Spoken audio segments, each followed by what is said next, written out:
Okay, so good morning. We're going to go ahead and do something a little bit different today. We're going to go ahead and do an Edpuzzle as my lecture. So you need to be doing this during class time. This is how you're going to get credit for today. And so you need to do it between the hours that you're supposed to be in class for Zoom. So make sure you're doing it during class time. This should be about hopefully 30 to 40 minutes at most. So let's go ahead and get started right away. So I'm going to go ahead and share my screen, and let's go ahead and share things with you. And I'm going to, let me move this out of the way. There we go. So this week, what you're going to do is you're going to go ahead and do political parties, campaigns and elections, and voting on Edgenuity. So you're going to do that for at least today. We're going to have a few more starting tomorrow during class. Tomorrow we will have Zoom, but today we're going to do it a little bit different.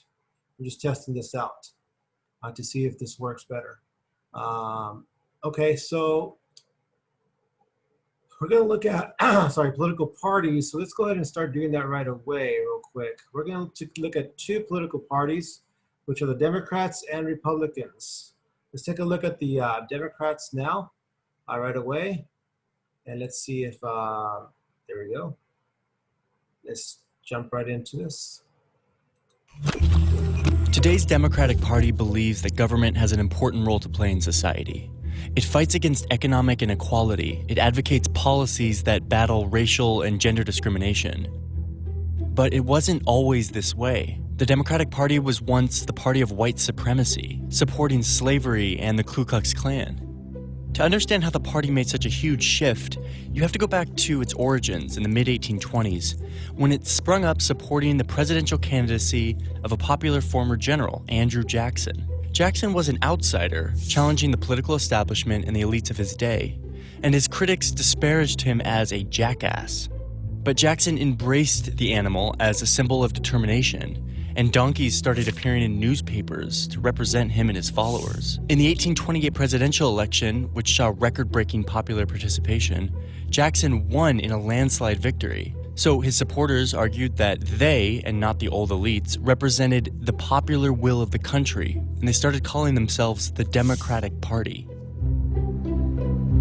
Jackson's administration immediately began expelling Native Americans living east of the Mississippi River, an issue that defined the new administration. After he signed the Indian Removal Act into law in 1830, 5 large tribes were rounded up and forcibly marched into territories and camps further west.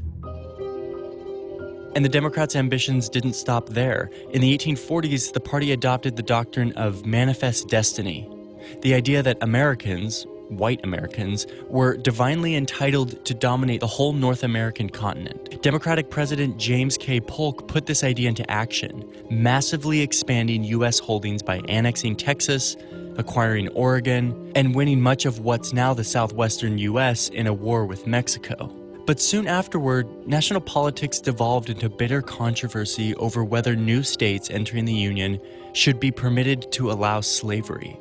Democrats said they should, since their support base was strongest in slaveholding states. Yet a new Northern party, the Republicans, sprang up in opposition to expanding slavery any further. When Republican Abraham Lincoln won the presidency, the South seceded and the Civil War began.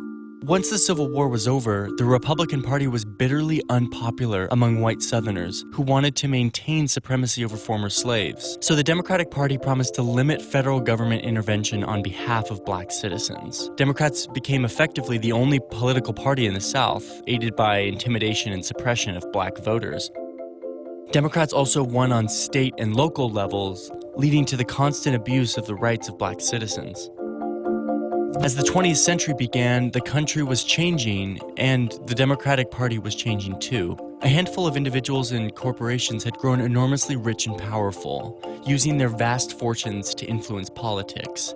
And as a reaction to this, some reformers began pushing an agenda of progressivism, arguing that the government should take more of a role in regulating big businesses and improving ordinary people's lives. At first, these progressive reformers were present in both parties. but it was Democrat Woodrow Wilson who won the presidency in 1912 and put much of this agenda into action over Republican resistance. So the Democratic Party became the main home for progressives, and the Republican Party became more the party of business. But it was the Great Depression of the 1930s that sealed the Democratic Party's new identity as the party of government activism. In an effort to combat the crippling economic situation, President Franklin Roosevelt signed what was then the largest package of domestic government projects in American history, calling it the New Deal. And in the process of doing this, his administration dramatically expanded the size of government. Yet the party was still split over race. By the mid-20th century, it contained Southerners who staunchly supported segregation, liberal reformers trying to end it, and many politicians who were just happy to look the other way. But in 1964, when the Senate voted on the Anti-Segregation Civil Rights Act, this shows how the progressive reformers in the party had gained the upper hand, steering the party away from its racist past towards equality and social justice. But the Democrats in the South voted against the Civil Rights Act, remaining wedded to the idea of segregation. This chart shows the presidential vote for black voters. Around the 1960s, black voters who had already been moving towards the Democratic Party would begin overwhelmingly supporting the Democrats from then on, and conversely, the Republicans would take a huge hit among black voters. Meanwhile, white Southerners moved away from the Democratic Party they had been loyal to for so long, in part because of race, but also because of a suspicion of big government and a desire to defend traditional values against liberal activists. Democrats would go from dominating the South to losing almost all influence in the region. Thanks in part to this drop in popularity among white voters, Democrats started losing elections, often losing by huge margins. But demographically, the US is becoming an increasingly non-white country, and the Democrats have had a comeback thanks in part to minority voters. The huge influx of Hispanic voters has especially benefited Democrats. These demographic shifts helped the Democratic Party, once the advocates of white supremacy and slavery, to elect the first black president in 2008, showing just how much the party had changed over the years. Yet it's not entirely clear where the future of the Democratic Party will lie. But as America becomes more diverse, it's likely that the Democratic Party's appeal among minorities will continue to be its strength into the future. So we start to see, the Democratic Party tends to be the party that started off with a very racist past. It started to change right around the 1960s, and when the Civil Rights Act passed in 1964. Since then, it's been known for being the party that's more progressive, more social change, but a lot of people still don't agree with the Democratic Party. Let's take a look at the other party that disagrees here, the Republican Party.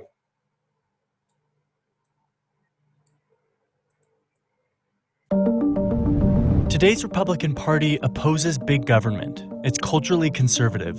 Its demographic support is strongest among white voters, and it usually dominates elections in the South. The party's 2016 presidential nominee has been heavily criticized for inciting racial tensions. But things weren't always this way. Over the past 160 years or so, the party has undergone a remarkable transformation from the party of Abraham Lincoln to the party of Donald Trump. To understand how the GOP got this way, you have to go back to when it first came into existence in 1854, just 7 years before the Civil War. There are two parties at this point, the Whigs and the Democrats. America is quickly expanding westward, and there's an intense debate over whether or not new states should permit slavery. The Democratic Party, with strong support in the South, has become increasingly pro-slavery. But the Whigs are divided on the issue. Their northern supporters are really afraid that the growing number of slave states would have too much political influence, which they feared could really hurt free white workers economically. So in 1854, the country is debating whether or not the territories of Kansas and Nebraska should allow slavery. The Whigs can't agree, and the party ends up collapsing. The former Whigs in the North form a new party that will fight against letting slavery expand any further. They call it the Republican Party. By 1860, the Republican Party has become increasingly powerful in the North, Enough so that a little-known Republican named Abraham Lincoln wins the presidency. Even though Lincoln promises he won't interfere with slavery in states that already have it, he and his party are still too anti-slavery for the South to tolerate. So 11 southern states secede from the Union, forming the Confederate States of America. The northern states decide to fight to keep the Union together, and the Civil War ensues. The result is a Northern victory and the abolition of slavery nationwide. After the war, Republicans begin fighting to ensure that recently freed slaves in the South have their rights. A year after Lincoln's assassination, the party passes the Civil Rights Act of 1866. They fight to make sure that black men have the same right to vote with new laws and constitutional amendments. But something had happened during the Civil War that began changing the young Republican Party. Government spending during the war made many northern businessmen really rich.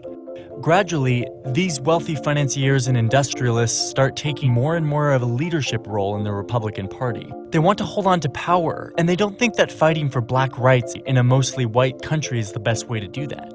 Meanwhile, the South is resisting these new racial reforms, often violently. And most white Republican voters and leaders now feel that they've done enough for black citizens in the South, and it's time to emphasize other issues. So in 1870, the party basically gives up on reforming the South, deciding instead to leave it to its own devices. The region becomes politically dominated by white Democrats. Fast forward to the new century. By the 1920s, the Republican Party has become essentially the party of big business. This works out quite well for them as the economy is booming, but not so well when the economy crashes in 1929 and the Great Depression begins. Franklin D. Roosevelt and other Democrats are swept into power and begin dramatically expanding the size and role of the federal government in an attempt to fight the Depression and better provide for Americans. Republicans oppose this rapid expansion, defining themselves as opposition to big government, an identity that the party still holds today. Going into the 50s and 60s, race and the South returned to the forefront of national politics, with the civil rights movement attempting to end segregation and ensure blacks truly have the right to vote. The civil rights debate isn't a purely partisan issue. It's more of a regional issue, with Northerners from both parties supporting it and Southerners from both parties opposing it. Then, in 1964, it's Democratic President Lyndon Johnson who signs the Civil Rights Act into law. And it's Republican presidential nominee Barry Goldwater who opposes it, arguing that it expands government power too much. A massive switch-up takes place. Black voters, some of whom had already been shifting from the Republican Party, convert almost entirely to their new advocates, the Democrats. The white voters in the South, who had been staunch Democrats, start to really resent the big government interference here and in other matters like abortion rights and school prayer. Over the next 3 decades, whites in the South switch to the GOP, which makes the South an overwhelmingly Republican region. By the 1980s, the party begins to resemble the GOP we are familiar with today. Republicans elect Ronald Reagan, who promises to fight for business interests, lower taxes, and traditional family values.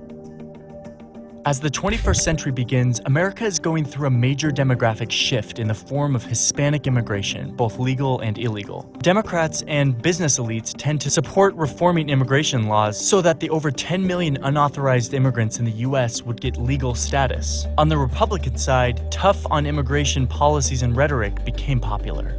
But this ends up costing the Republicans when, in 2012, Mitt Romney loses his bid for the presidency. He gets blown out among Hispanic voters. Exit polls showed that 71% of them voted for Barack Obama. So the Republican Party starts to look more like a party for white voters in an increasingly non-white country. Given these demographic trends, Republican leaders worry that if they keep losing Hispanic voters by that much, they'll lose their chances of ever winning the presidency. So in 2013, some key Republicans in the Senate, including the rising star Marco Rubio, collaborate with Democrats on an immigration reform bill that would give unauthorized immigrants a path to legal status. But there's a huge backlash from the Republican Party's predominantly white base, which views the bill as amnesty for immigrants who broke the rules. This exacerbates the GOP voters' mistrust in their own party leaders, a mistrust that has already been growing for some time. And that makes the political landscape of 2015 fertile ground for a figure like Donald Trump, an outsider businessman who wants to build a wall on the border of Mexico.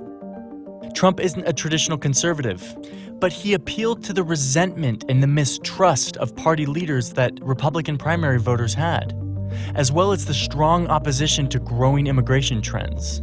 And even though he was loathed by party leaders, he won enough support in the primaries to become the GOP nominee for president. So now the Republican Party is once again at a major crossroads as it tries to meet the political challenges of the 21st century. It's up to Republican voters and leaders to decide just what they want their party to be. Now, the Republican Party, even though they mentioned on there that the Republicans, a large portion of the Republicans are mostly white, it doesn't mean that African Americans and Latinos aren't Republicans. There's quite a few Latinos that actually are Republicans. And it's simply just a matter of what do you believe in? Do you believe in more taxes to help more people? Then you would probably be leaning towards the Democrats. If you believe we should cut taxes so that people can be free to do what they want with their money, then you would probably be more of a Republican. It tends to be that the more money you make, usually you want less taxes because you want to take home more money. You tend to probably be more Republican or conservative. If you're poor and you don't make a lot of money, then you might lean towards the Democrats because you might be using some of those social welfare programs that the Democrats are trying to push on people. So it just depends on where you lie and how you see things. There's no such thing as one is better than the other. It's just a matter of how do you see things on your own. Okay. Now let's take a look at the next part here. We're going to take a look at an election, 1960 election, and how that went off for John F. Kennedy when he was trying to actually run for office. John F. Kennedy was a Democrat, and as he actually ran for office, he tried to become the presidential candidate for the Democrats. But a lot of people didn't want to have John F. Kennedy run because they were afraid of what he would do, because John F. Kennedy was the first Catholic running for president against a Republican former vice president, Richard Nixon. Let's take a look at that election here.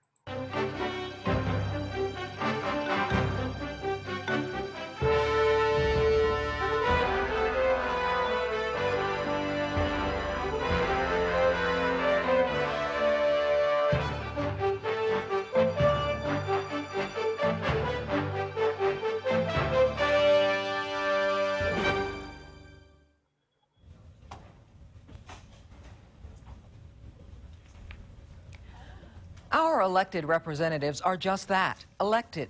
In order to win, a candidate must campaign to convince the voters that he or she is the best choice for the job. And campaigning requires many critical decisions. Should limited resources go to court this group or that? Should candidates just focus on their own political ideas or mount a negative attack on the opponent? And how should thorny issues be handled? One thing is certain, key to winning at every level is the crucial word, strategy. One issue nearly derailed the campaign of John F. Kennedy, the 35th President of the United States. He was a Catholic. In 1960, there was a certain amount of anti-Catholic sentiment in the country, so a Catholic running for president was a big deal. So much so that a usually insignificant Democratic primary in the rural state of West Virginia became a do-or-die election for the young politician. Some hoped he would fail and clear the way for other candidates. But when Kennedy arrived in West Virginia in late April 1960, he was riding high. He had just defeated one opponent, Hubert Humphrey, in the Wisconsin primary, and he felt his campaign was picking up speed. But he was about to confront a voting population that was 98% Protestant. Jack Kennedy's role as the underdog in West Virginia is a new one for the frontrunner for the Democratic nomination. His strength may hinge on a much publicized, if little understood factor: how his Roman Catholic religion will sit at the polls with West Virginia's heavily Protestant voters. Now, Protestants are Christians, and Catholics are Christians, but they're just different types of Christians. And what ends up happening is that a lot of people didn't trust a president that was going to be Catholic, because they thought a Catholic person listens to the Pope. So therefore, they didn't want someone that was Catholic listening to the Pope on how to run things. So a lot of people were afraid that Kennedy was going to win, and he had to kind of convince people that being Catholic wasn't a big deal, just like being Protestant for the people in West Virginia wasn't a big deal for them either. He won Wisconsin, but barely, which meant Humphrey would continue to West Virginia. But the most important thing is what the press did with his win.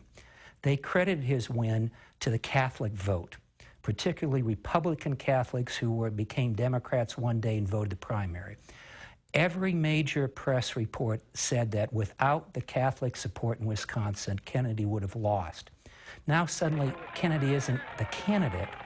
Kennedy is the Catholic candidate. And that, in people of West Virginia, who just thought Kennedy was senator, were now bombarded with this new information. Catholic Kennedy is coming to your state. And suddenly that put the whole campaign in basically a siege mentality.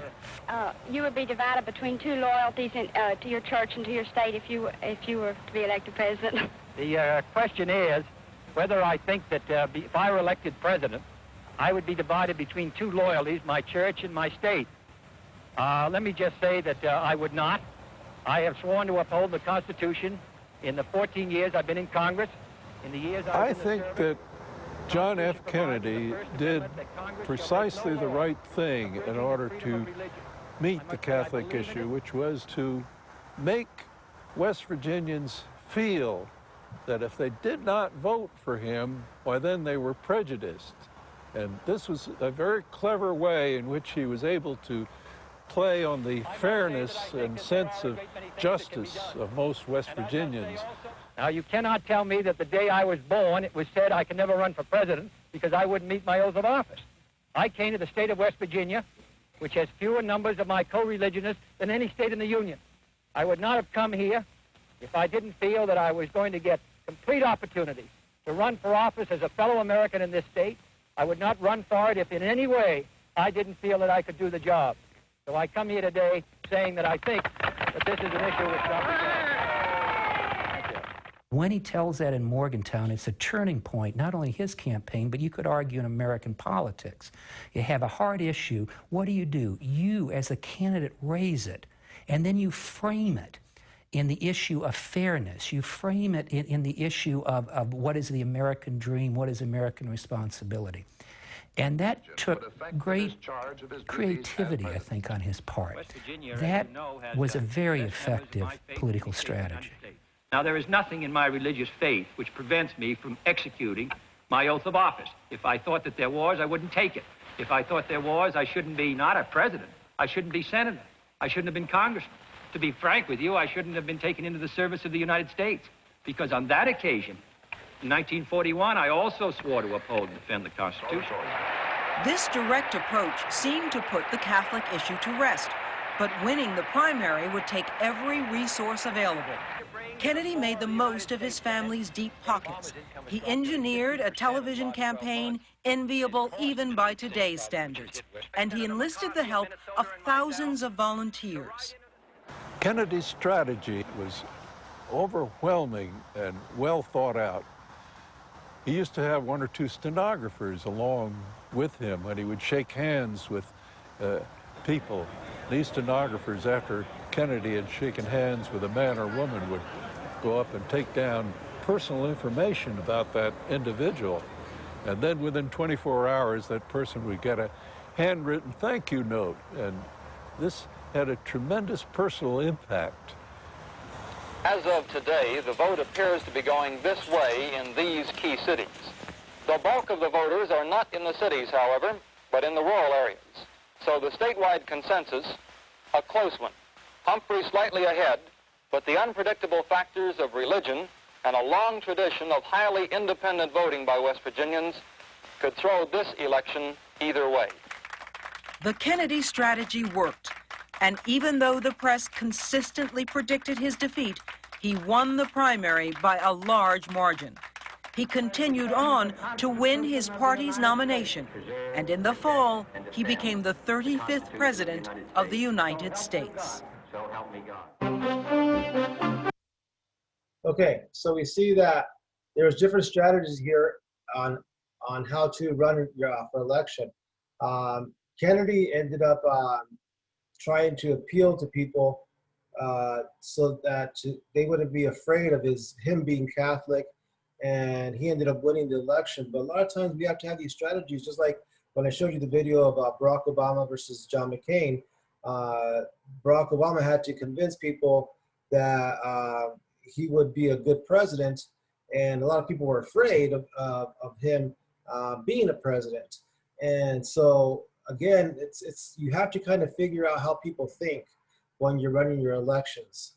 The one last thing we're going to take a look at here is voting and the importance of voting. Now, voting really takes different forms here.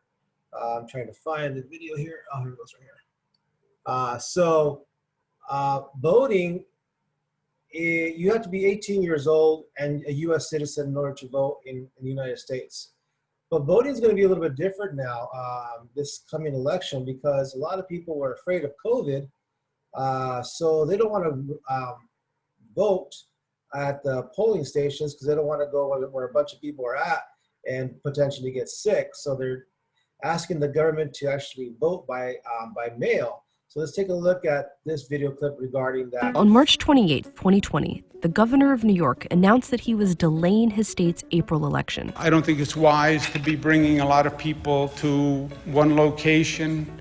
18 other states had already delayed or modified their spring elections. It would endanger public health to allow thousands of people to assemble. But the state of Wisconsin made a different call. The only state to move ahead with its election. Polls, if you can believe it, are open in Wisconsin this morning. On April 7th, voters in Wisconsin got in line, waited for hours, standing 6 feet apart, wearing masks, with some poll workers in full protective gear.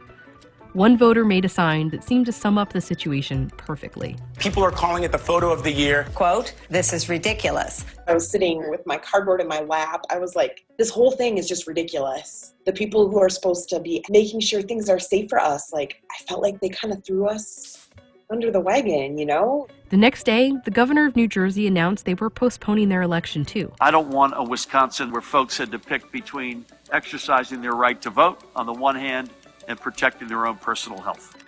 Wisconsin's election highlights something that the U.S. really needs to figure out soon. In November, there's an election to decide the next president, but it's highly unlikely that COVID-19 will be over and done with by then. We might even be dealing with a second wave of it. So if public gatherings are a health risk, how are you supposed to have an election? I am coming to you from the Roberts Family voting booth here at my dining room table. This is Dave. He's at home in Seattle, Washington. Dave's done a lot of reporting on what he says is a simple solution to how America can vote during the pandemic. Tens of millions of people in America vote by mail now every election, and it's fine. Washington is one of the few states that runs its entire election through the mail. I think I've been voting by mail since I got to Washington in 2000. I mean, everyone who's done it loves it. Voting by mail basically works by taking two important elements of voting: verifying your identity and filling out the ballot, and moving them from a polling place to your home, where the ballot gets mailed a few weeks before the election. And that has two really obvious benefits. First, you can take as much time as you want. You have literally weeks to do as much research as you want. So when you fill that circle, you're like, I'm friggin' voting. I'm capital V voting right now. And second, voting by mail takes away a lot of the common reasons people don't vote. Being forced to take a day off work, find someone to watch your kids or take your kids with you and go to a crowded balloting place, hope that your name hasn't been struck from some roll for some random reason, wait for hours, 3 hours, 5 hours in line. Voting by mail clears those hurdles, and the effects are really easy to see. In 2018, a county in western Nebraska got permission from the state to run their entire election by mail. Every voter there got a mail-in ballot, while voters in the rest of the state voted the old-fashioned way. Across Nebraska, voter turnout was 24%, but in that one county, it was more than double that. Turns out that making it easier to vote means more people vote. On average, states with all-mail voting systems have a higher turnout than other states. A poll from April 2020 found that Americans would overwhelmingly be in favor of holding the next presidential election entirely by mail. But that still leaves a chunk who aren't sold on it. One reason is fraud, the possibility that your vote might be more likely to get lost, stolen, or coerced if you vote at home.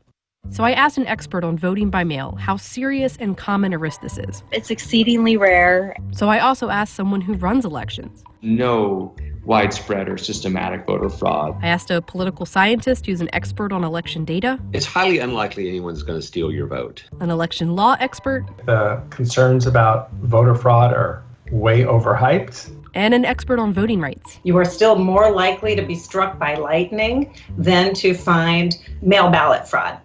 The reason vote-by-mail fraud is rare is that even though in theory it's possible, it's not very effective. It helps to think in terms of wholesale fraud versus retail fraud. Election security experts worry about wholesale fraud, lots and lots of votes being tampered with at once. So if a bunch of people are voting on a machine, you just have to hack the one machine and you have access to thousands of votes. Wholesale fraud with one point of contact. They're a lot less worried about what they call retail fraud, votes that get tampered with one at a time. I mean, it is possible that someone could come by and steal your ballot, fill it out, sign your name to it, and mail it in, and they thereby would have accomplished changing one vote.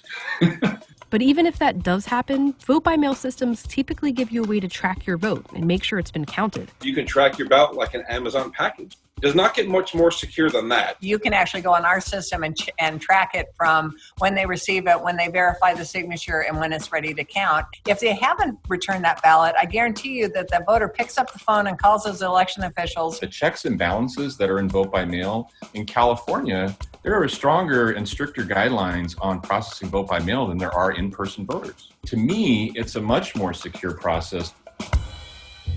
The same week that Wisconsin held its election, the state of Georgia sent all its voters forms that would let them request a mail ballot. But Georgia's Speaker of the House complained. He said voting by mail benefits Democrats. This will be extremely devastating to Republicans and conservatives in Georgia. But there's no evidence that voting by mail is better for either party. A study at Stanford found that it doesn't get either party a bigger share of either turnout or the vote itself. All it does is increase the number of people who vote. We haven't seen any benefit to one party over another. There's nothing political about voting, and more people voting is a good thing. Providing that all vote by mail experience didn't change those dynamics. People were still voting the way they wanted to vote. I'm pretty sure I'm living proof that you can elect a Republican in a blue state, and you can do it in a vote-by-mail environment. Every state in the U.S. already has some kind of vote-by-mail option. It's called an absentee ballot. But some states will only give you one if you have a good excuse, like if you're out of town or in the military. Other states offer a no-excuse absentee ballot, where you don't need to give a reason, but you still have to request it. Voting by mail is something every state already allows. But very few states are actually prepared to do an entire election through the mail. That's what caused the problem in Wisconsin. In 2016, about 250,000 Wisconsin voters requested an absentee ballot. In 2020, about 5 times that number requested absentee ballots. Wisconsin hadn't prepared for that, so a lot of people never got their ballots and had to go vote in person instead. I was one of over 55,000 people who had requested an absentee ballot who had not yet received it. I am desperately hoping that we can make that an exclusive option if we're still dealing with unsafe situations in November. It would not be that difficult to ramp that up in time for the election. I mean, you need to start now. It's not trivial, but it's very doable. In the 5 states that have all-mail voting, there's still an option to vote in person. a backup, mostly for people who didn't get a ballot or weren't registered to vote in time.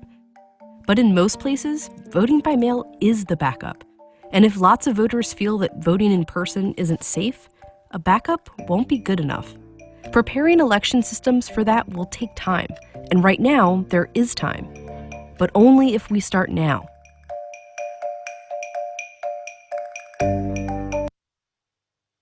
So you see that voting becomes a very big issue across this country. And it's going to be interesting to see as to what happens in the near future. So let me go ahead and stop sharing the screen. So tomorrow we'll discuss a little bit more about some of these things. But for right now, I need you to go ahead and make sure you guys finish up this ed puzzle, and then go ahead and also finish up your assignments on Edgenuity that I've assigned. I'm going to assign a few more throughout the week, so don't procrastinate and don't take long doing these, because I'm going to add more.